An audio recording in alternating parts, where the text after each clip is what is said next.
So on Wednesday, Life Group is at Paul's house. If you don't know where Paul's house is, Paul does, so he can tell you. And that's at 7:30. And everybody is welcome. We're starting a new series on Wednesday. So Heidi and Roland Baker have got a DVD teaching series that we're going to be looking at called Living from the Presence.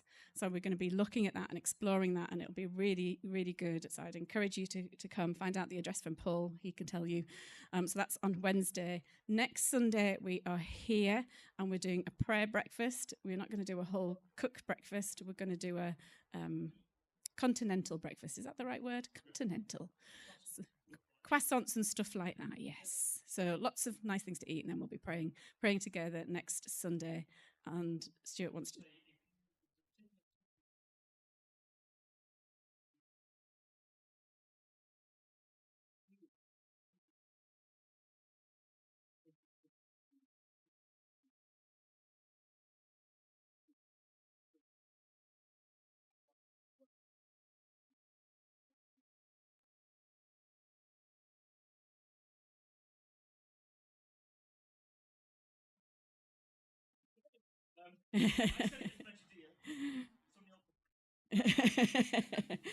She has an advantage in that she can actually speak Romanian, to be fair.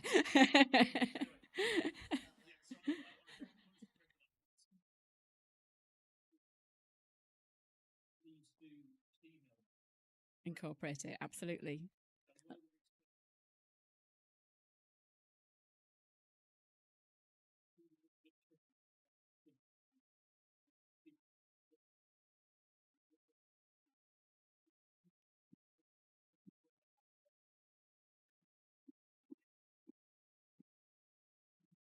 And the only other announcement that I wanted to make was just to remind the ladies of the church that on the 5th of August we're having Tula's baby shower, and all ladies are invited. All ladies are invited. It'll be at my house, which is at Southley Close, and we're going to have lots of fun and food. So, yes. Yeah. I think you're going to take Ola out somewhere nice. You're going to do something manly, whatever that is.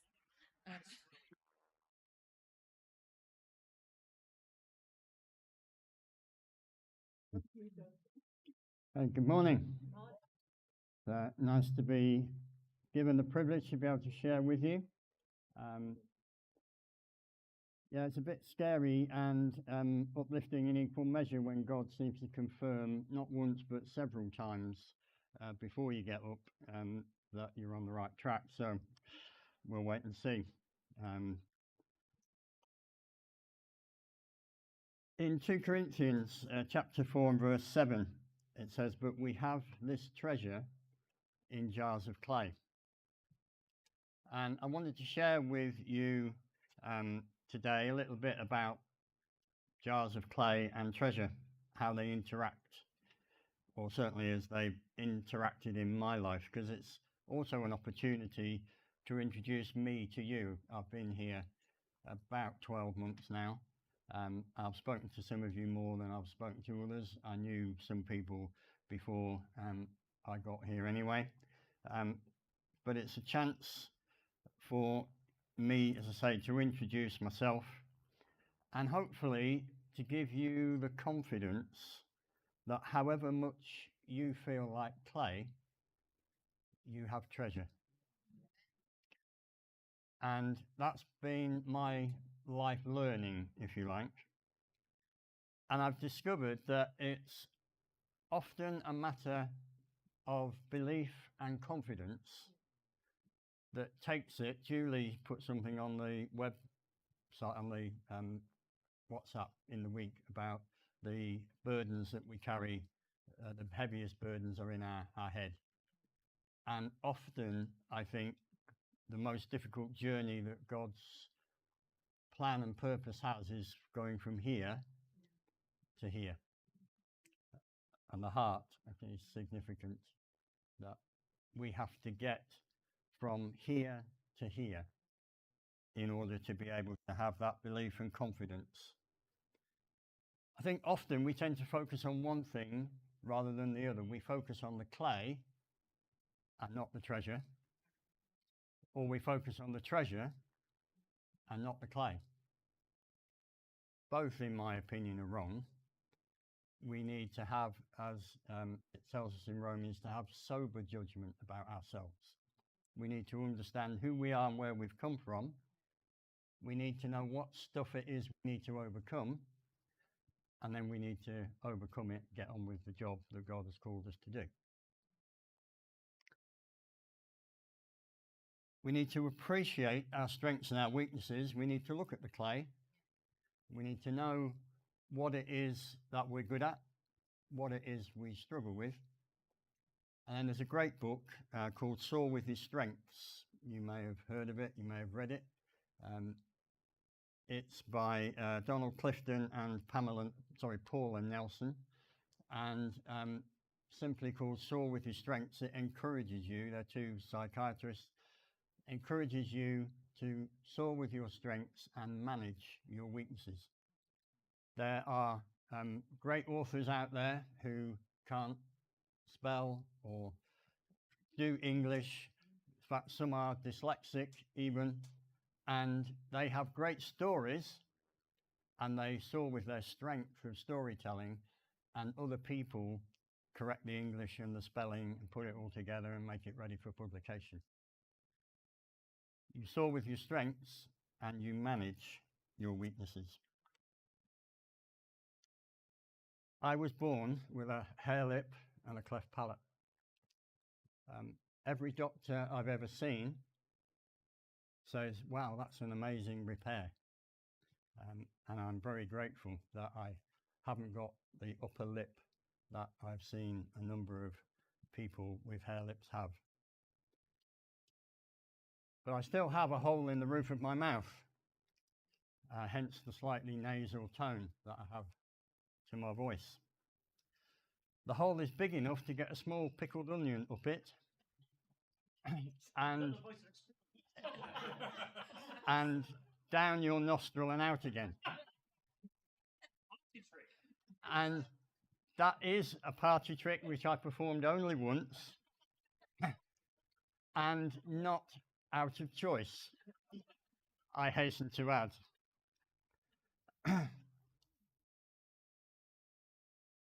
However, it did mean that I had a little bit of mild bullying at school, not so much about the lip, because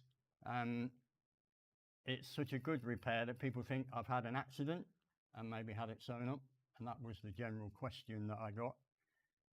But you know what kids are like, because I've got slightly different voice, they all take Mickey, and all of that kind of stuff goes on. And so that affected my self-esteem, and I have struggled with low self-esteem for most of my life. Something else that the hare lip and cleft palate gave me, I had the repair done when I was about 6 months old, which was 1955.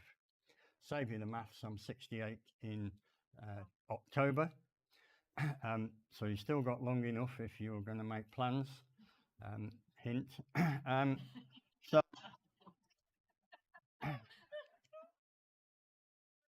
However, when I had the repair done, as I say, about 6 months old, my parents were not allowed to visit me for 3 weeks. I went into hospital, had the repair, and they were not allowed to visit because the doctors at that time felt that any interaction with the parent caused the child to cry, damage the repair, etc., etc. On top of that, my parents, logical, you can understand, chose to move house. So I left one home, went into hospital, didn't see them for 3 weeks, and then went back to a completely different home. My wife works in the NHS, and she went to a seminar on attachment issues. And apparently they said at this seminar that all the children who had hare lip repairs in the 1950s have attachment issues. And so I find it hard to make friends, find it hard to build deep relationships with people, and I've struggled with that and still continue to struggle with that to some degree in my life. You see, we all have stuff that we have to overcome. A knock-on effect of that was that my mum was overprotective. Mollycoddling, I think would be the word. Two examples of that. When I was about 8 or 9, one of the teachers in my school used to play the trumpet, and he said, "I'm happy to teach anybody to play the trumpet that would like to do that."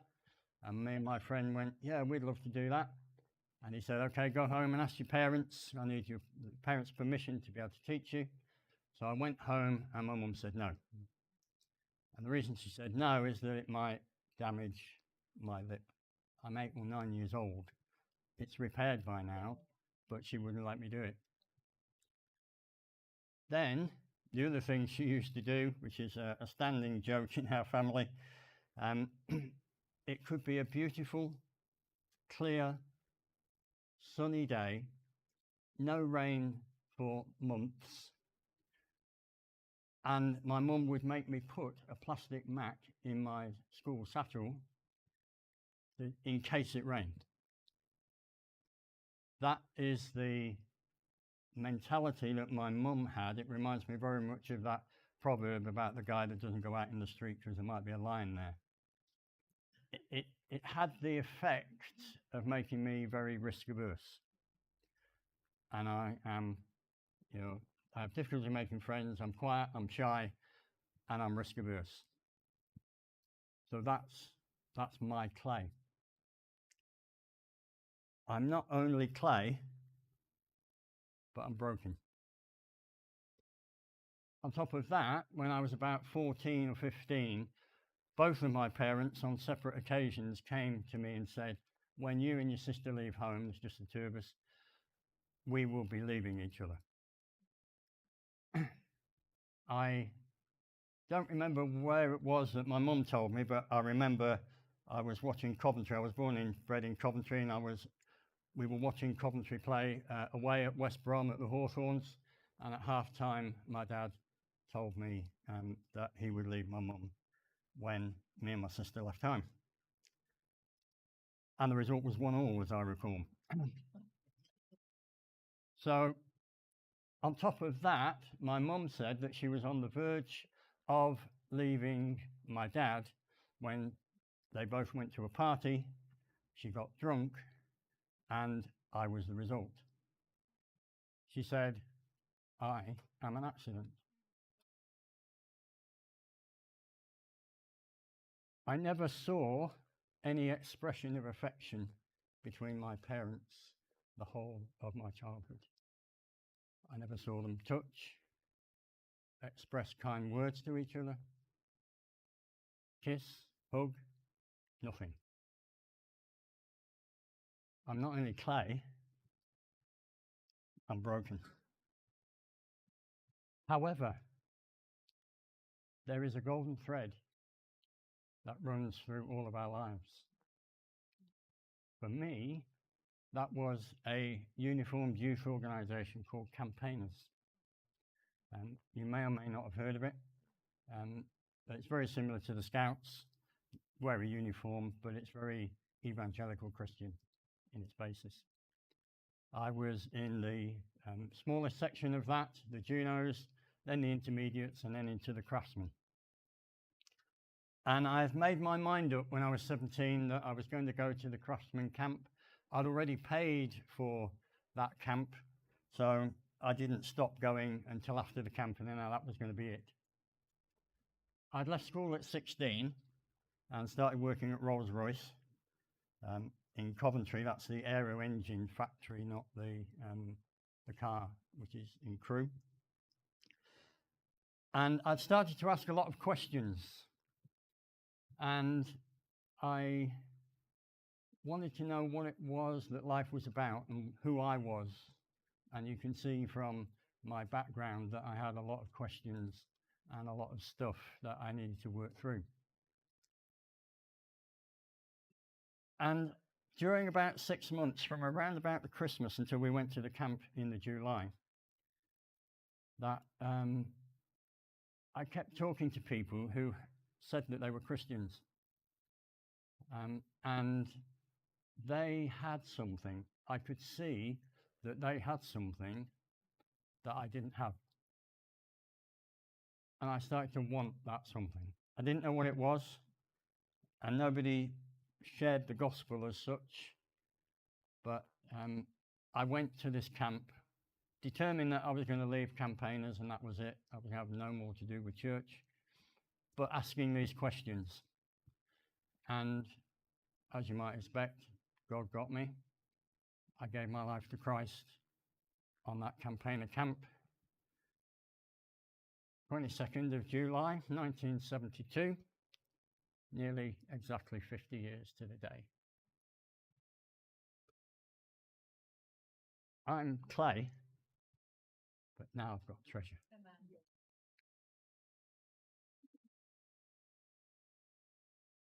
I decided to change career because obviously when an evangelical Anglican church that's running campaigners actually gets one, they then want to make sure that they keep hold of them, and so I became a youth worker, became a chief in campaigners, and you get roped in at every level, which is great. And then I decided that I wanted to become a youth worker.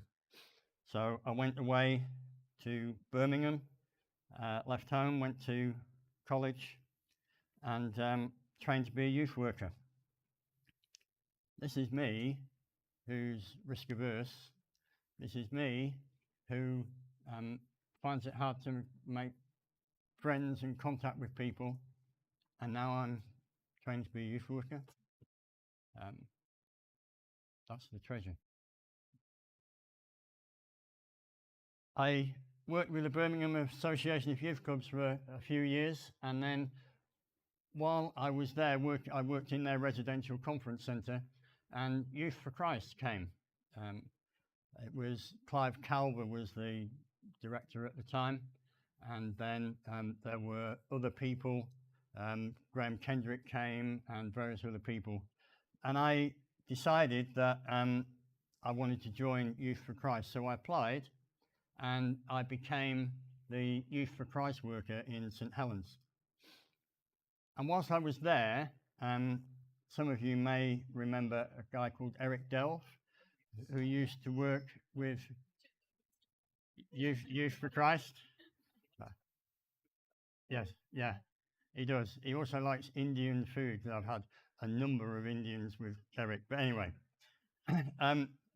we decided, I was praying one night, and I felt God say we need to do a down-to-earth mission in St Helens. And I went to the Youth for Christ meeting, and there were two other people turned up at that meeting who both said, we think we should be doing a down-to-earth mission in St Helens. So we invited Eric to come and lead a mission. As we were building up, there was a mission taking place in Warrington that Eric was leading. And in the 3 weeks of the Warrington mission, they counselled 100 people. We were building up to this mission, and we had a budget of £10,000. And I had the job as the full-time Youth for Christ worker to go and knock on the doors of all the ministers and say, isn't this a great idea? Why don't we do this? And was the response. So we had a meeting to say, okay, we need to decide whether we're going to do this. 8 churches turned up. 2 churches were represented by the ministers of those churches, one of whom was my own minister at the time, and 6 lay people from different churches.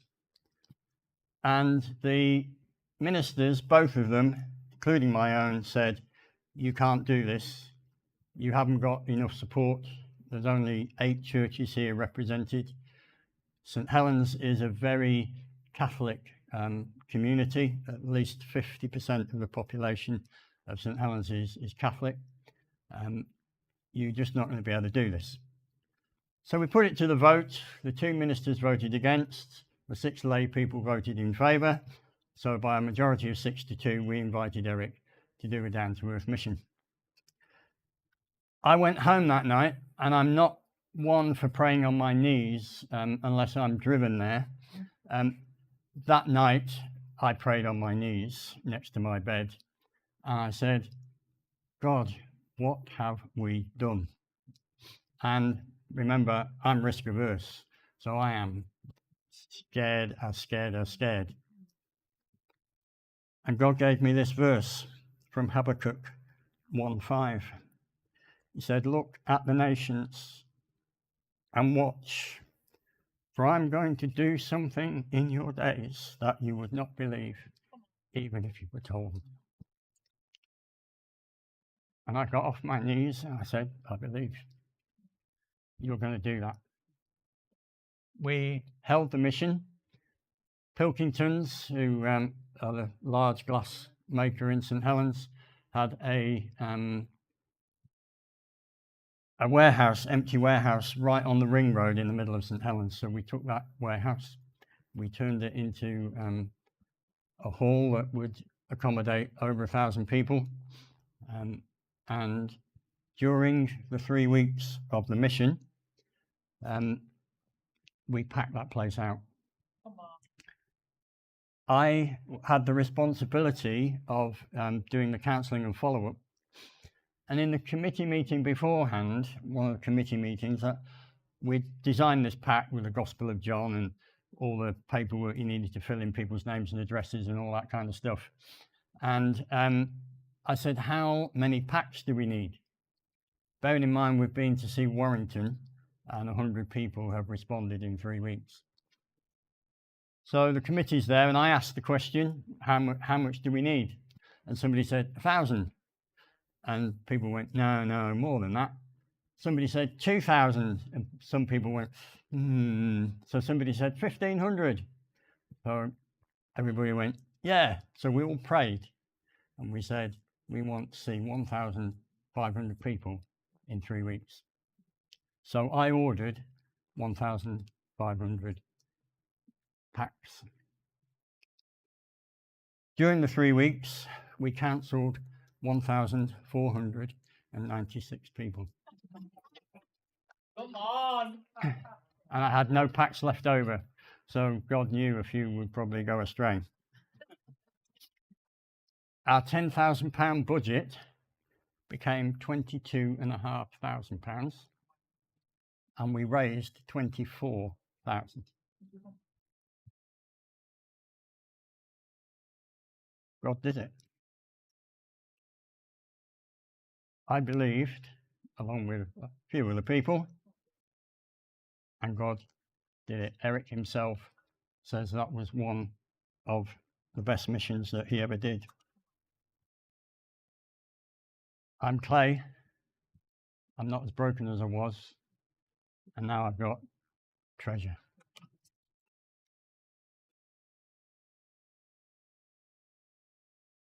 During that mission period, actually, I was made redundant from Youth for Christ, sacked effectively. The first, and unfortunately not the last occasion, where members of your own faith and community are perhaps less than kind to you and less than supportive of you. And I know various people here have probably experienced the same kind of circumstance, situation. It was on the Friday that I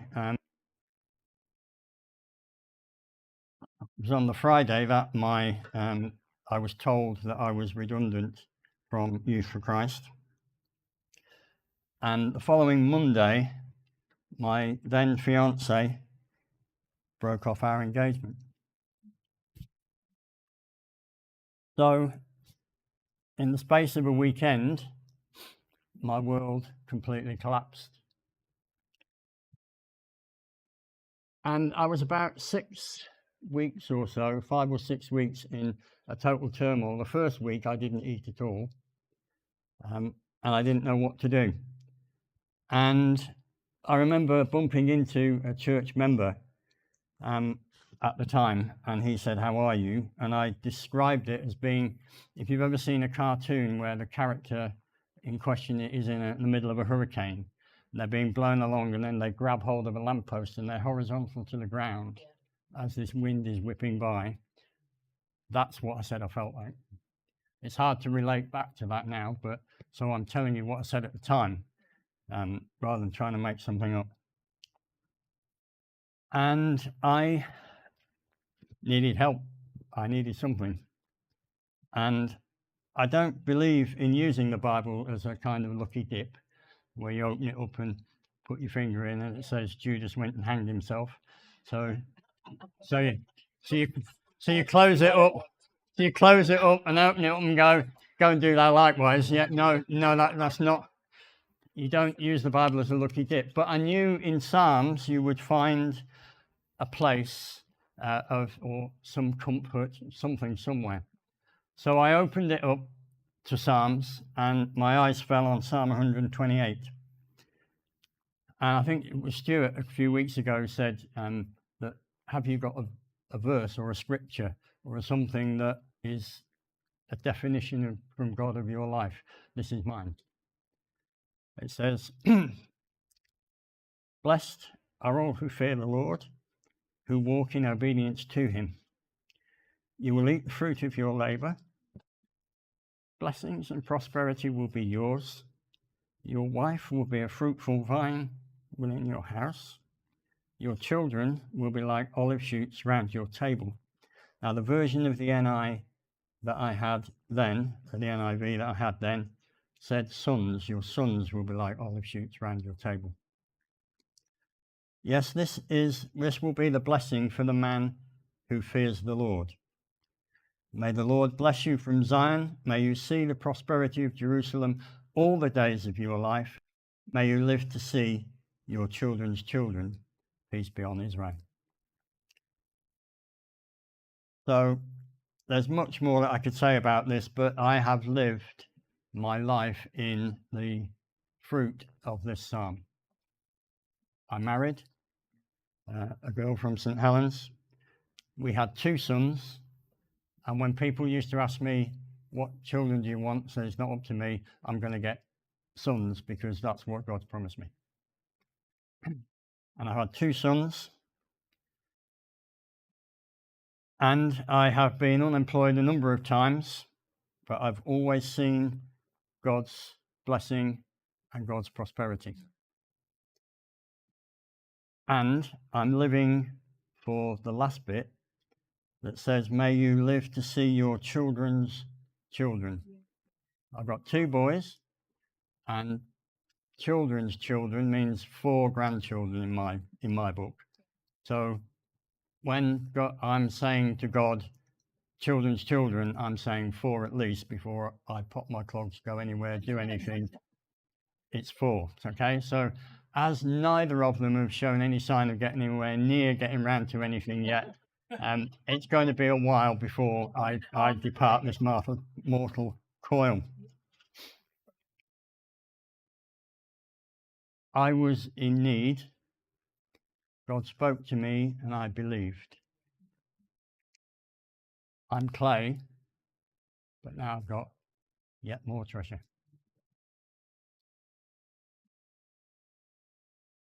I moved to Bradford in 1991 from St. Helens with my wife and then my 2 young sons. Sam, my youngest, was only 12 months old when we came here.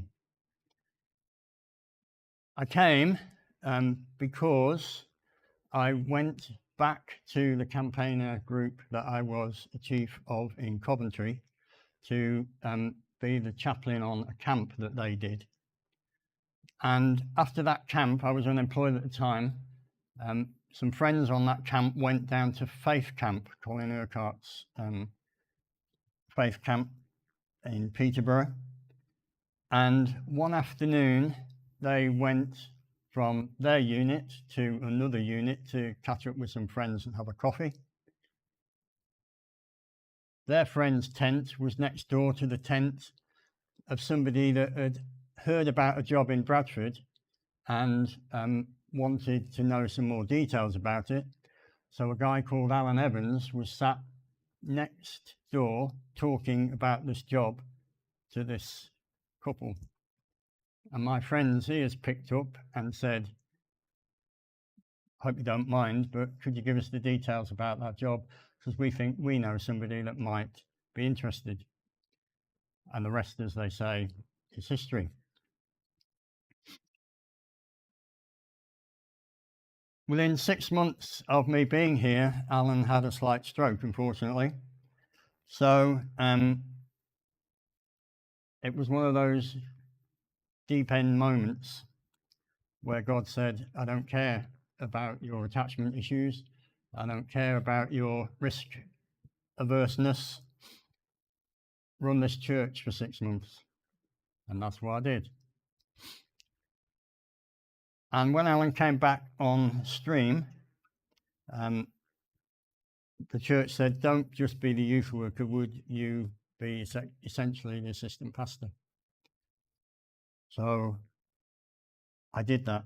And when the funding ran out, because usually when you have particularly youth work, you get funding for 3 years and then nothing happens after that. And so you leave your job, go to the next church that's got the 3 years funding and move on and move on and move on. And that had been my youth work experience in Christian youth work. But Pauline and I, my wife, felt that we should stay. And we said, okay, there's no salary. The church said they could probably give me about a third of my salary as it had been. There was a house with the job, so we were okay for a house, but no cash. But we felt it was right to stay. We went to Faith Camp that year, and we felt it was right to give more into the offering than we had ever done. And we believed that God would provide. And he did. I could keep you here all afternoon with stories of money through the letterbox, all kinds of stuff. Two quick ones. I had a car, and it was an old British Leyland awful thing at the time, a Morris Van Pla, top of the range, but it broke down. It was just before Christmas, early December, and for those of you who know engines, there's a camshaft that goes around that moves the pistons up and down, and on the end bit of that goes into the spark plug, and that explosion sends the camshaft around that moves the pistons up and down. I don't understand it, but that's what it does. In most cars, the bit on the end is separate from the whole of the camshaft. In a British Leyland piece of tripe, it isn't. It's all one piece.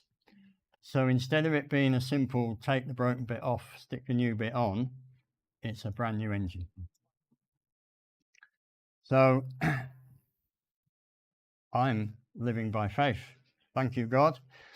That's what I need just before Christmas. When the previous weekend, we have been out and we've bought the last of the Christmas presents. And I know, because I'm good at budgeting, that I'm going to have £3 in the bank at the end of December. So I ring my friend who has looked after my car ever since I came to Bradford. He came out to Morley, towed me back in to his place, which is still in the middle of Bradford. And he went round the scrapyards, got a new engine. Well, not a new engine, another engine from a scrapyard. He paid 50 quid for it. He stripped down the old engine, put the new one in, put it all back together. I went to pick it up and I said, how much? Fearing the worst. And he said, I've prayed about it. And God said 100 quid. So I said, are you sure? He said, yeah, 100 quid. So I wrote out a cheque for £100 and I'm rejoicing because at the time I was banking with Lloyds Bank, and at the time, which they don't do now, which is one of the reasons I'm not with them, they had an interest-free overdraft of £100. So 100 quid check, minus 3, 97 overdraft. I'm within the limit, praise God, hallelujah. 2 days later, I'm opening envelopes, Christmas cards, and I get a Christmas card from an old friend of mine that I used to be at school with at junior school back in Coventry. He now lives down in Hampshire, and they sent me a cheque for £100.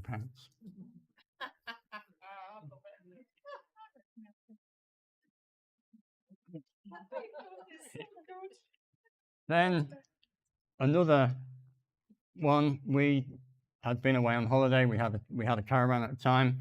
We went over to North Norfolk. Kingdom Faith had got a house in North Norfolk at the time, and we went and rocked up there and put the van on there and had a week's holiday. Then we came into Faith Camp, and we were assistant unit leaders that year. And on the Saturday, the unit leaders came to us and said, God's told us to give you £20. Okay. Why? Well, no, God just said give you £20. So we knew of no reason why that should be. So I said to Pauline, take the money, we'll have a Chinese and a wine tonight. We're fine. So we get home to find that our fridge freezer's gone on the blink while we've been away.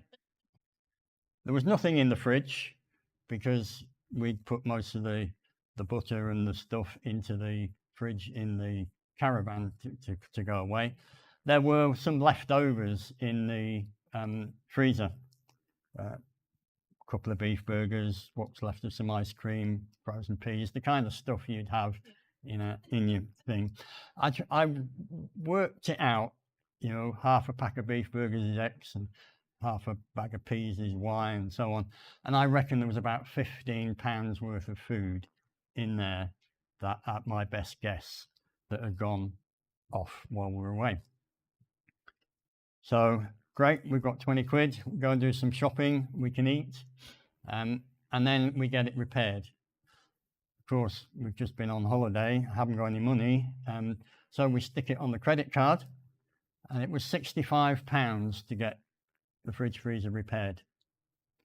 So that's 15, that is my best estimate, and 65 is 80 quid. We've already got 20, so we get a knock on the door a couple of days later, it's one of our church members, and she says, I was praying for you a few months ago and God told me to give you some money, and he said, not yet. And I was praying for you this morning and he said, now. He said, am I, going a bit loopy here? I said, oh, come in, let me tell you about our fridge freezer. And I said, how much has God told you to give me? Anybody doing the maths? How much has God told? 60 quid. Absolutely. I could go on with loads of those. Over 18 months of not having a salary, God provided every single time. We believed, and God came through. Yeah, come on. We're clay, but now we've got even more treasure.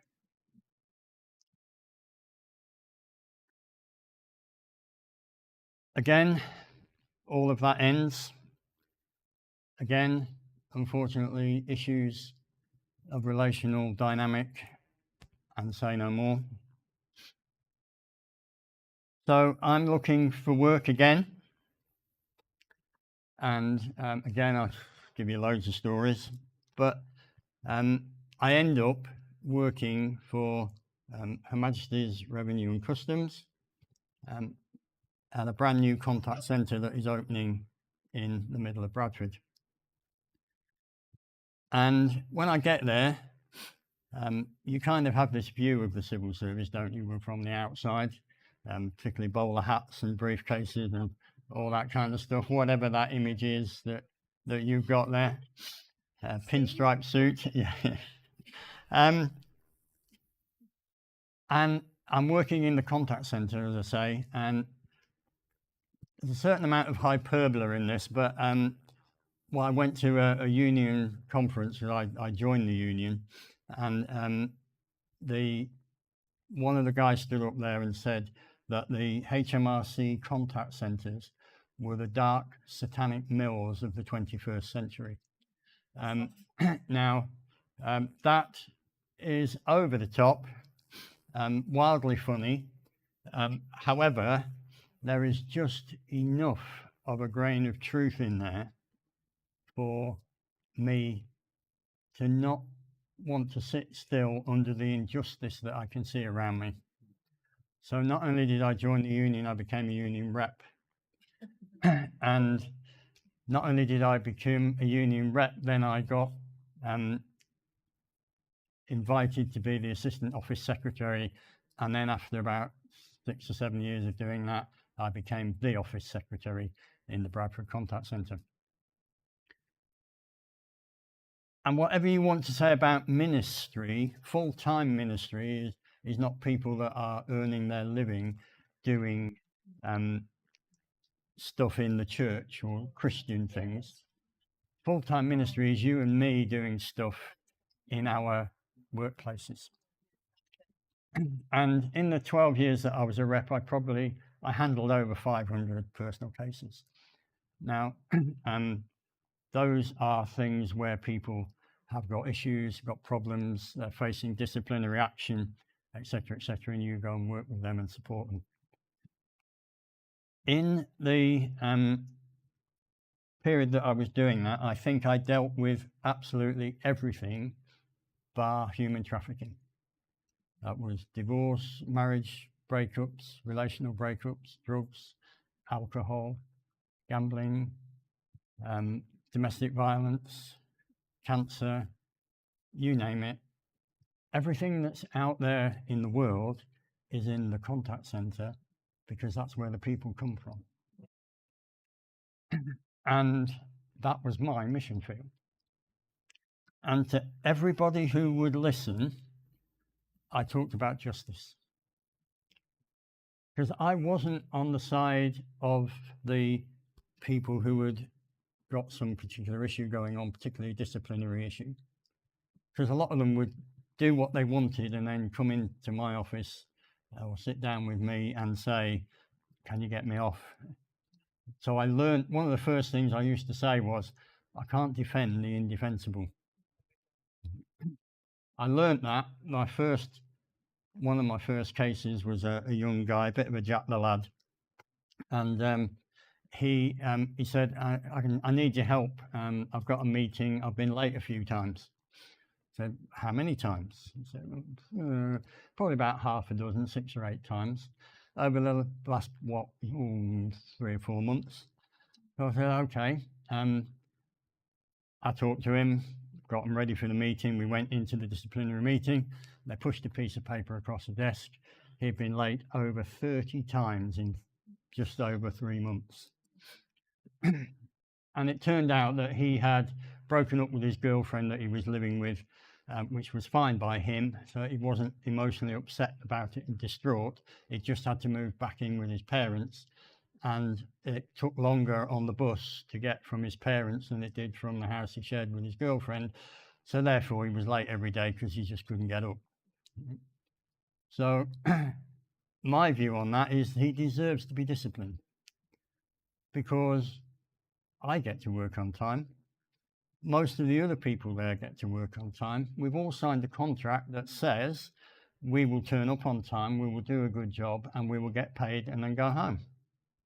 So if you're not going to do that, that's unfair on the rest of us who are making the effort. When I started to say things like that to people, the management went, what? Because they're not used to union reps saying that kind of thing. And I said, I'm about fairness. I'm about justice. I will support you when you want to discipline somebody who is not doing what they should. But the other side of the coin is when somebody has got a problem, whether it's alcohol, drugs, gambling, relationship breakdown, whatever the circumstance, I want the managers to ask the question, before they just blindly go through disciplinary procedure because somebody is late all the time or whatever it's manifesting as. And we reached a point where that started to happen. And there were two of us who kind of operated along similar lines. The other lady wasn't a Christian, but we applied that same fairness, justice rule to everything. And when you're trying to seek a win-win situation, it's not the management crushing the workers, which is what the unions all think, and it's not the unions being bolshy, which is what the management think, but it's us all working together trying to achieve an outcome that is good for everybody. And as I say, I did over 500 cases, such that I got nominated for something called Lunch with Mike. The personal tax operations director in London he was full of himself, so it was really just a day for him to talk about himself.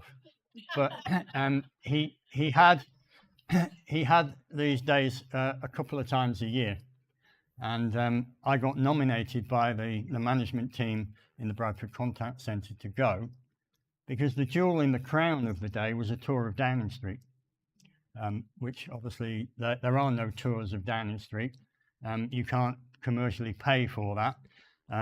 But this director had been a director in the DWP before he switched across, and one of his private office had left to go and be a secretary in Downing Street. And so he tapped her up to get a tour. And so I got nominated and selected and was able to go down and enjoyed probably one of the best hours of my life, having a tour of Downing Street. It was just amazing. But I believed, and God did. I'm clay, but now I've got treasure. I need to bring this story up to date because the next big life change that I'm about to approach is I'm going to retire. Woohoo! I'm about, yeah, well, yeah, you've beat me to it. That's where I'm going. That's where I'm going. Because there's no retirement in the kingdom. We know that. We know that. So yeah, I'm about to leave my job. At the end of the year, I have to give 5 months' notice. I can leave any time I like with 4 weeks' notice, but if I want my pension to seamlessly flow in the month after my salary ends, then I have to give 5 months' notice to do that. So I already have a date in the diary with my manager to press the button at the end of this month. So that will happen. 2 weeks ago, I was working in Preston, which is where my youngest son now lives. So having finished work for the day, we arranged to go and have a meal together. And one of the questions he asked me, this is the Wednesday before Paul Manwaring came the other Sunday. And he said, "What are you going to do when you retire?" And I kind of thought, I don't know. Probably nothing for a while, because I need to work out exactly what it is that I need to do, and I'm not going to rush into doing anything. And then on the Sunday morning, I've got a close friend in York. You'll know Ross Kenyon, some of you. In fact, I went up to see him yesterday, and we had breakfast together. But he rang me 2 weeks ago, and I was nearly late for church, because you know what it's like when you get on the phone with somebody that you get on well with. So we probably had about an hour's conversation, and I realised what the time was. And he asked me the same question: what are you going to do when you retire? And when things happen twice, that in a short space of time, your antenna starts to go up. And I think I need to try and answer this question better than nothing while I have a think about it.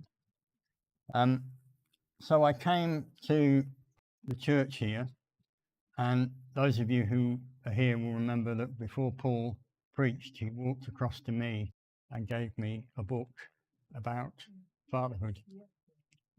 And he spoke about the toolkit of the father. And I'm thinking, I'm a bit set up here. Because I work with, well, I don't work with, but I spend time with and help and support 3 addicts at the moment.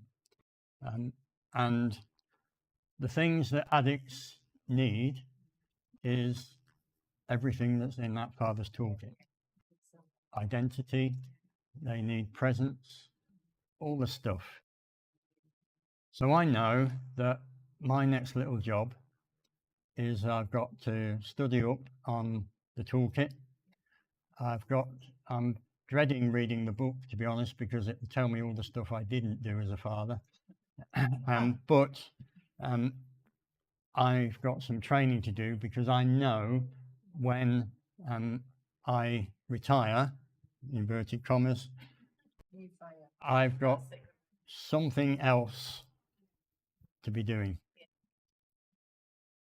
It's still a bit pink and fluffy because it's only 2 weeks old, and I don't know exactly how it's going to work out and how it's going to operate, but I'm going to do what I've done before, which is a bit like Abraham, really. If you remember, Abraham got called in Genesis 12.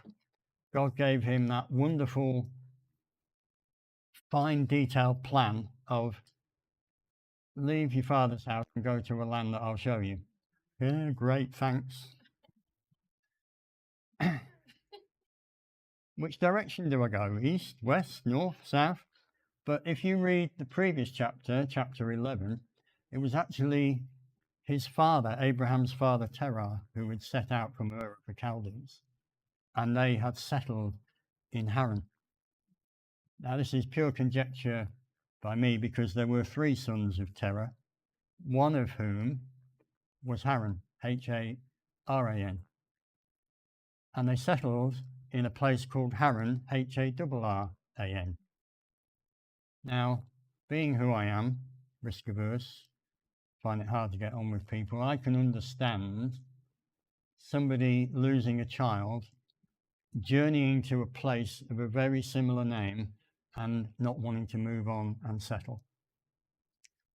And so Terah actually died there. He never got to Canaan, which is where they had set out to go. So when God comes and says, leave your father's house and go to a land that I'll show you, Abraham's going, well, where's that? Maybe if I just set out from where I am to where I was intending to go with my dad, maybe God will show me on the way. And that's what I've got to do right now. I know that I have got a father's toolkit that I need to polish up and get ready. And I know that I'm already doing something very similar with 3 people, but who knows where that's going to go and with how many people that is going to be. It could be 1,496, who knows? But I've got that treasure to take with me. I am clay, and I was broken, but I believed God, and he gave me salvation. I'm clay, and I believed God, and he exploded in St. Helens. I was in a desperate situation, and I believed God, and he comforted me. I was out of work and no income, and I believed God, and he provided. I became a union rep, and I believed God, and he brought his justice into the situation. I'm now believing God to be a father. You are clay. You are full of treasure. Are you focusing on the clay at the expense of the treasure? Are you focusing on the treasure at the expense of the clay? We need to have a sober judgment of ourselves, know our strengths and weaknesses, store with our strengths, manage our weaknesses, and step out. Like Abraham did, he believed God and it was credited to him as righteousness. I believe God and I've got provision, salvation, finance, all sorts of stuff. You will get what you need for your life, for your situation and your circumstance if you believe God. And he will fill your clay with his treasure. Not for you, but for other people. One of the things that strikes me every time I talk about the financial provision that I got in that period of living by faith, we all live by faith, it's just God provides in different ways. But all the people were helping and supporting me, and that was great. But I'm in the church, and I think as a church we should fund and support the people that we take on so that they don't have to worry about that. And how many people in need were passed in order to give me the provision? I think we should fund the church ourselves as God intended, and that our offerings on top should go out into society. Instead of passing the old lady next door to give me a casserole, give it her. That's a little bit extra on the end, but we need to overcome our clay. In fact, I'll say it this way. We need to believe God and don't let the clay get in the way. Step out, take it from here to here, and when God seems mute, hang in there, because it took Abraham 25 years for the promise to happen, and we don't want any Hagars. One's enough, thank you. Petrol prices are bad enough. It's all Abraham's fault. So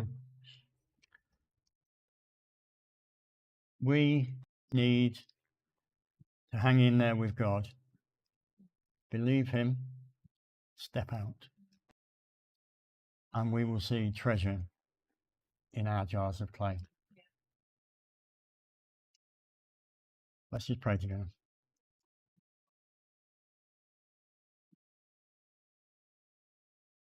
I don't know where this finds you this morning. Maybe there's something that you know that God is saying to you that you need to step out in, and like me, you're a bit risk averse. You're struggling with it, getting it from your head to your heart.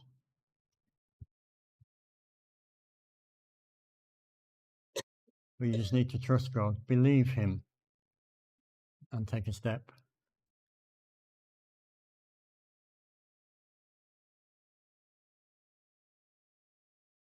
If that's you, I'd like you to stand. I'd like to pray with you. If you feel that there is something that you know you need to do,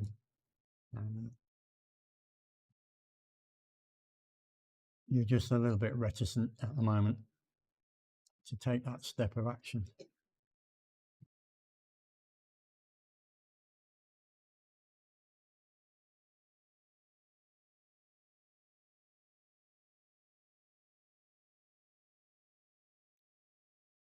Thank you. Wait a few moments. If there's any more?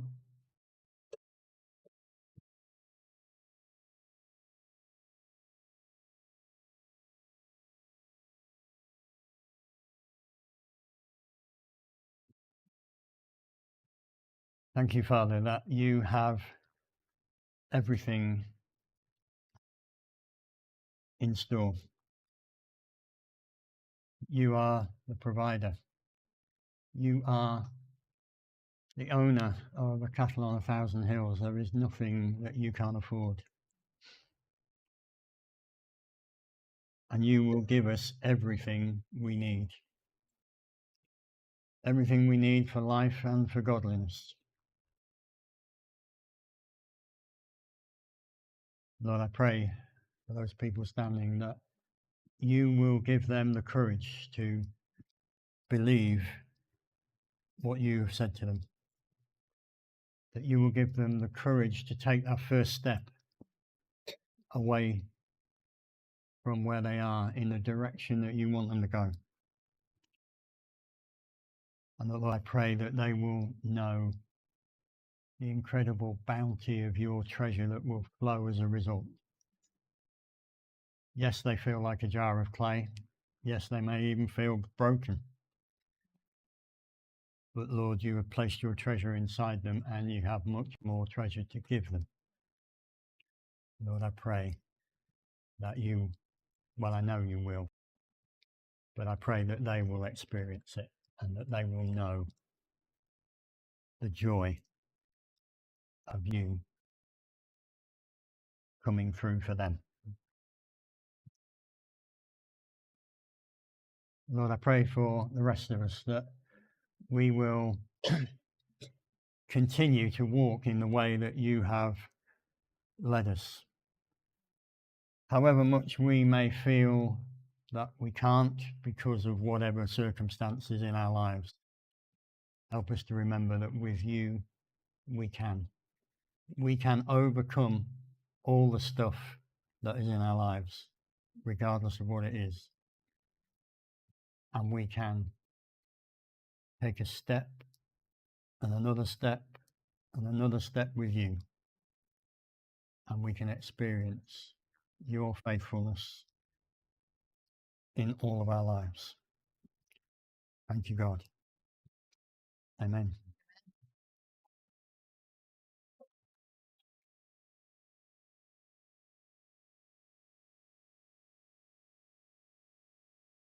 Thank you, John. That was really, really good. And thank you for being so vulnerable and sharing your story. And yeah, it was really powerful. That, it just shows, doesn't it, when there's that vulnerability, how powerful it can be. So thank you. Thank you for sharing. Obviously, if that has brought anything up and you want some prayer this morning, I'm sure John would happily pray with you. Grab somebody else that you know would pray with you. If there is any physical things, we absolutely want to keep on praying for physical healing for people. So again, just come and get prayer, grab somebody and get prayer. Just a reminder that next week is the prayer breakfast, and that's from 10:30 here. So we'll be having food at 10:30 and then praying therein after. Okay, and don't forget to speak to Paul about where his house is so that you can go to life group there. Otherwise, have a good week and we'll see you whenever.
I know who I am.